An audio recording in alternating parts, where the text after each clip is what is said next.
वालेकुम। आज जो हमारी क्लास है वो है बेसिकली रिएक्ट जेएस के अंदर कि हम क्लास कंपोनेंट को किस तरीके से यूज़ करते हैं और ये बेसिक्स में कौन कौन से कंपोनेंट होते हैं। हमने लास्ट वीडियो के अंदर काफ़ी डिटेल के अंदर इसको पढ़ा था कि हमारे पास जो क्लास कंपोनेंट होते हैं या हमारे पास जो कंपोनेंट होते हैं वो डिफरेंट वे के अंदर यूज़ किए जाते हैं। जैसे कि हमारे पास यहाँ पे है कि एक पीस ऑफ कोड हमारे पास है, इसको हम यूज़ करते हैं। देन उसके बाद अच्छा फंक्शंस होते हैं, मोर पावरफुल होते हैं, header, navigation bar, side bar, और ये चीज़ें सारी जो है वो यूटिलाइज़ की जाती हैं। देन इसके बाद हमने कुछ इसकी जो है वो टाइप्स को देखा था। तो हमने पहली क्लास के अंदर जो है लास्ट वीडियो के अंदर हमने फंक्शनल कंपोनेंट को काफ़ी डिटेल से डिस्कस किया है। आज हम क्लास कंपोनेंट को देखते हैं और इसी तरीके से हम जो है वो फर्दर आगे मूव करेंगे।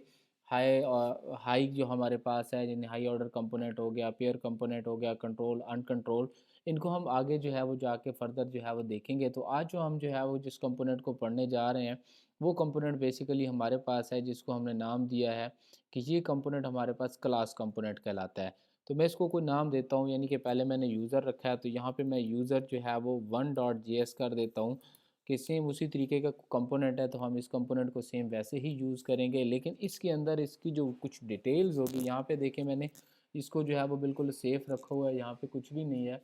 तो मैं इस कंपोनेंट को जो है वो रीड करता हूँ, यानी कि नए तरीके से जो है वो डिज़ाइन करता हूँ, और इसके अंदर मैं क्या करता हूँ कि सिंपली कुछ इंपोर्ट करता हूँ। यहाँ पे अब मैं क्या इंपोर्ट करता हूँ, यहाँ पे मैं रिएक्ट को इंपोर्ट करूँगा। शायद आपको याद हो तो मैंने डिपेंडेंसी के अंदर आपको बताया था कि हमारे पास कुछ डिपेंडेंसीज़ होती हैं जिनको हमने इंस्टॉल करना होता है और वो डिपेंडेंसीज़ हम बाद में यूज़ करते हैं। तो यहाँ पे देखिए मैंने रिएक्ट की डिपेंडेंसीज़ को यूज़ किया है, क्योंकि मैंने अब क्या करना है, क्लास कंपोनेंट के अंदर से मुझे डायरेक्टली कंपोनेंट को कॉल करवानी है। तो मैंने यहाँ पे क्लास कंपोनेंट, क्लास जो है वो बेसिक्स का यूज़ है जिसको मैंने यूटिलाइज़ किया है। देन उसके बाद मैंने इस फाइल का नाम यहाँ पे एंटर किया है। अब इसको हम एक्सटेंड कर रहे हैं। कहाँ से एक्सटेंड कर रहे हैं, मीन्स कि हम वहाँ से निकाल रहे हैं। कहाँ से, वो कौन सी चीज़ हमारे पास है, इसको नाम देते हैं हम कंपोनेंट का, और ये रिएक्ट के अंदर से हमें यहाँ से मिलते हैं। यहाँ पे आप देखिए रिएक्ट के बाद ये खुद ब खुद ही कॉल हो गए हैं, यानी खुद ब खुद ही उसको जो है उसने कॉल कर लिया, क्योंकि ऑलरेडी इसकी डिपेंडेंसीज जो थी वो हमारे पास क्या है, इंस्टॉल्ड है। यानी कि हम एक्सटेंड कर रहे हैं इन कंपोनेंट को, कहाँ से, जो हमारे पास ऑलरेडी वो कंपोनेंट यूज्ड है, डिपेंडेंसी। अब इसके अंदर इसका एक फंक्शन यूज़ किया जाता है जिसको हम रेंडर फंक्शन कहते हैं। ये फंक्शन क्यों यूज़ किया जाता है, अगर आप रेंडर फंक्शन को कॉल नहीं करेंगे क्लास कंपोनेंट के अंदर तो ये उसका मेजर कंपोनेंट है, तो ये कभी भी जो है वो डेवलप नहीं होगा, यानी कभी भी ये प्रॉपरली काम नहीं करेगा। उसके बाद हमें क्या करना होता है, हमें रिटर्न के कंपोनेंट को यूज़ करना होता है, जैसे कि हमने पहले वहाँ पे यूज़ किया है। सेम वही मेथडोलॉजी यूज़ करके हमें इसको यहाँ पे यूटिलाइज़ करना होता है। जैसे वहाँ पे हमने h1 लिखा है, सेम इसी के अंदर भी हम h1 या कोई भी चीज़ लिखना चाहते हैं तो हम इजीली जो है वो इसको लिख सकते हैं। तो ये चीज़ हमारे पास जो है वो बहुत आसानी के साथ यूटिलाइज़ होती है। यहाँ पे एक छोटी सी लिटिल बिट मिस्टेक है जिसकी वजह से वो एरर जनरेट कर रहा है। तो ये जो ब्रैकेट है ये यहाँ पे यूज़ नहीं की जाती, और ना ही यहाँ पे जो है ये सेमी कॉलम यूज़ किया जाता है। तो यहाँ पे हम क्या करते हैं कि h1 यूटिलाइज़ करते हैं। यहाँ पे देखिए मैंने जैसे ही h1 लिखा, hello world of class component, ये मैंने यूज़ करके ओके किया। अभी यहाँ पे देखिए मैंने इसको ना तो कॉल करवाया है, ना ही इसको एज ए डिफ़ॉल्ट यूज़ किया है। इसको एक्सपोर्ट सेम वैसे ही करना है जैसे कि आप ऑलरेडी जो है वो उसको एक्सपोर्ट कर रहे हैं।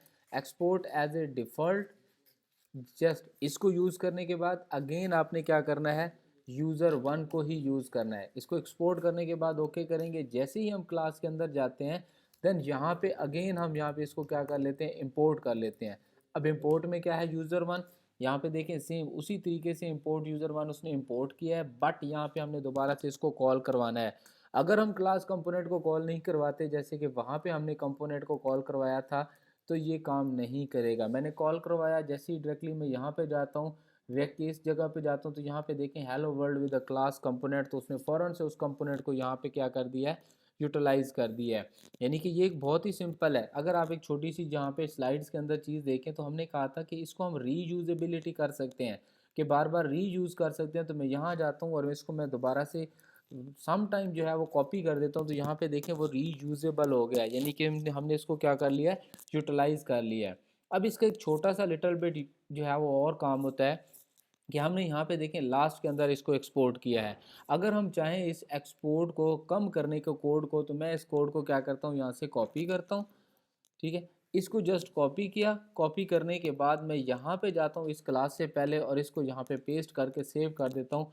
ये सेम वर्क करेगा, इसको यहाँ पे कोई प्रॉब्लम नहीं आएगी। यानी इसकी ये दोनों मेथडोलॉजीज़ हैं, आपको जो बेटर लगती है आप उसको जो है वो यूटिलाइज़ कर सकते हैं।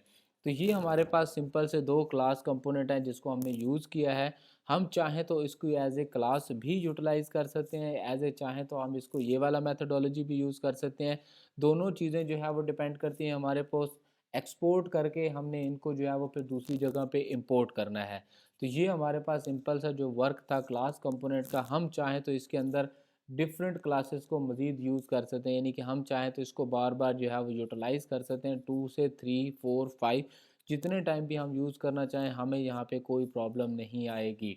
यानी हम 2 टाइम करें, 3 टाइम करें या 4 टाइम हम इसको रिवाइज़ कर लें तो भी हमारे पास इसमें कोई इशू या प्रॉब्लम फेस नहीं किया जाएगा। तो ये थी हमारी क्लास कंपोनेंट जिसको हमने जो है वो यूज़ किया है। नेक्स्ट हम क्या करेंगे कि अगली क्लास के अंदर इंशाल्लाह हम मज़ीद चीज़ों को देखेंगे कि हम किस तरीके से इस कंपोनेंट को आगे फर्दर लेके चलते हैं। मैं कुछ चीज़ें और भी यहाँ पे इम्प्लीमेंट करूँगा। तो आज की जो क्लास थी हमारी यहाँ तक है, अगली क्लास में मिलते हैं कि हम किस तरीके से मज़ीद इसको जो है वो आगे फर्दर जो है वो यूटिलाइज़ कर सकते हैं और किस तरीके से हम एक सिंपल फंक्शन जो है वो अपनी app.js के अंदर जो है वो बना सकते हैं। यहाँ पे देखिए अभी तक हमने जो है वो बाय डिफ़ॉल्ट फंक्शन को यूज़ किया है। तो अगली क्लास के अंदर हम इंशाल्लाह फंक्शंस को भी बनाएंगे, उसको कॉल भी करेंगे और फिर मज़ीद फर्दर उसको आगे भी लेके चलेंगे। थैंक यू, अल्लाह हाफ़िज़, मिलते हैं नेक्स्ट क्लास के अंदर।